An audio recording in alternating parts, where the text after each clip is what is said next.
नमस्कार मित्रांनो, मनी मॅनेजर्सच्या निफ्टी ॲनालिसिसमध्ये आपले स्वागत आहे। काही कारणास्तव जवळजवळ महिनाभर व्हिडिओ होऊ शकला नाही, त्याबद्दल क्षमस्व। यापुढे रेग्युलर व्हिडिओ होईल। धन्यवाद। फ्रायडेला निफ्टी 23,183ला फ्लॅट ओपन झाली आणि 5 मिनिट ग्रीन कॅन्डल फॉर्म करून 23,292 वरून डाऊन मूव्ह घेतली 23,102 पर्यंत। 23,100चा सपोर्ट टच केला आणि पुन्हा रिव्हर्स होऊन 23,347चा हाय दिला। त्यानंतर पुन्हा स्लोली फॉल करत 23,050चा लो बनवला आणि 23,090ला क्लोज झाली। मंथली टाईम फ्रेममध्ये बघितले तर निफ्टीने रॅली बेस्ड ड्रॉप फॉर्मेशन बनवले आणि डाऊन साईडलाच मूव्ह करत आहे। 22,970 ही एक इम्पॉर्टंट लेवल आहे, ती जर ब्रेक झाली तर निफ्टी चांगला फॉल देऊ शकते। वीकली टाईम फ्रेममध्ये बघितले तर निफ्टीने एक डाऊनवर्ड चॅनल फॉर्म केलेला आहे।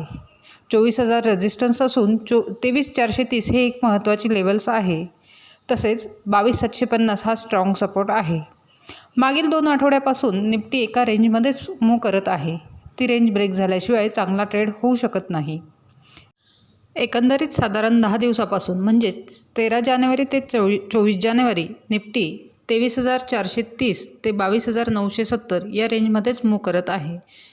जर कोणती एक बाजू ब्रेक झाली तर वन साईड चांगली मूव्ह होऊ शकते। आता उद्यासाठी बघितले तर 23,360 आणि 23,050 या 2 महत्त्वाच्या लेवल्स आहेत। तसेच 23,430 हा रेजिस्टन्स असून 22,970 हा स्ट्रॉंग सपोर्ट आहे। जर सपोर्ट हा स्ट्रॉंगली ब्रेक झाला तर 22,750 हे टार्गेट हिट होऊ शकते। 23,300 ते 23,000 हा नो ट्रेडिंग झोन असणार आहे। चांगल्या ट्रेडसाठी पेशन्सली केअरफुली ट्रेड करणं आवश्यक आहे। Overall Nifty monthly, weekly, daily negative आहे, सो आपला व्ह्यू हा सेल ऑन राईज असणार आहे। अशाच निफ्टीच्या ॲनालिसिससाठी चॅनल सबस्क्राईब करा, तसेच व्हिडिओ लाईक आणि शेअर करा।